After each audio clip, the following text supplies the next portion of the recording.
Kodad municipality దుకాణాల విషయంలో భారీ అవినీతి జరుగుతోంది. అవినీతికి అధికారులే పరోక్షంగా సహకరిస్తున్నారనే విమర్శలు కూడా వినిపిస్తున్నాయి. నాటి గ్రామ పంచాయతీ ప్రస్తుతం మున్సిపాలిటీ ఆధీనంలో 48 దుకాణాలున్నాయి. నాడు తక్కువ ధరకు దుకాణాలు దక్కించుకున్న వారు సదరు దుకాణాలను తమ వ్యక్తిగత ఆస్తులుగా భావిస్తున్నారు. దుకాణదారుల నుంచి నామమాత్రపు అద్దెలు వసూళ్లు చేస్తూ అవినీతికి పాల్పడుతున్నారు అధికారులు. అధికారులకు స్థానిక ప్రజాప్రతినిధుల అండదండలు ఉన్నాయనే ప్రచారం కూడా జోరుగా జరుగుతోంది.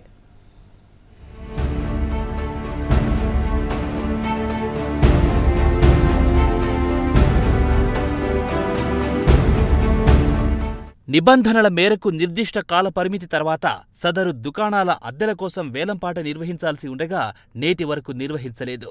మున్సిపల్ ఆధీనంలోని దుకాణాల కనీసపు అద్దె 3,689, గరిష్ట అద్దె 9,957 రూపాయలుగా ఉంది.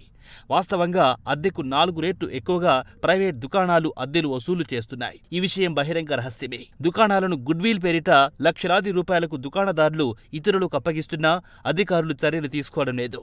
దీనికి తోడు అరకొర అద్దెలతో సైతం 2022-23 ఆర్థిక సంవత్సరంలో దుకాణదారులు సుమారు 22 లక్షల బకాయిలున్నారు. సదరు దుకాణదారుల నుంచి వసూలు చేయడంలో అధికారులు తీవ్ర నిర్లక్ష్యం వహిస్తున్నారు.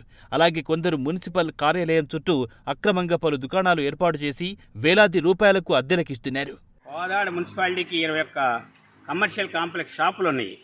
అవి గ్రామ పంచాయతీ నిర్మాణం చేసిన కానికి 1990 ఆ ప్రాంతంలో ఒకసారికి ఆక్షన్ పెడతాం జరిగింది. కానీ ఆ రోజు నుంచి ఈ రోజుకి కూడా ఆక్షన్ లేకుండా 10% పెంచాం, 5% పెంచామని అదే షాపులో ఉన్న వాళ్ళకి ఇస్తున్నారు. వాళ్ళు ఏం చేస్తున్నారంటే ఒక షాపును 2 షాపులు చేసి గుడ్విల్కి అమ్ముకుంటున్నారు.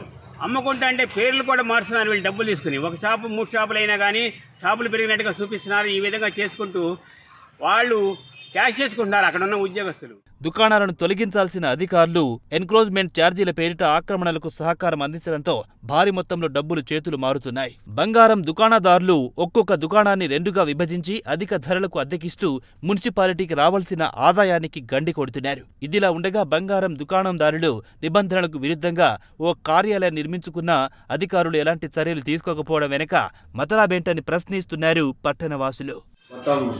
40 షాపులు ఉన్నాయి. వాటిలో 21 గోల్డ్ అండ్ జ్యువెలరీ షాపులు ఉన్నాయి. వాటి కాలపరిమితి కూడా ముగిసింది. వాటి కూడా త్వరలోనే యాక్షన్ వెళ్ళిపోతాం. తర్వాత 26 షాపులు శిథిలావస్థలు చేరినట్టు మాకు ఆల్రెడీ R&D నుంచి కూడా సర్టిఫై అయింది. వాటిని డిస్మెంటల్ చేయడానికి కూడా ఒక CR కూడా తీసుకున్నాము.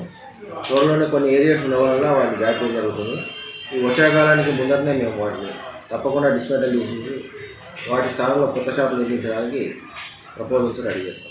టౌన్ ప్లానింగ్ అధికారులు నిబంధనలకు విరుద్ధంగా వ్యవహరిస్తున్నారు. అక్రమ నిర్మాణాలు జరుగుతున్నా అధికారులు పట్టించుకోవడం లేదు. కావాలనే ఆలస్యం చేస్తూ కొద్ది మేరకు నిర్మాణం అయ్యే వరకు వేచి చూస్తున్నారు.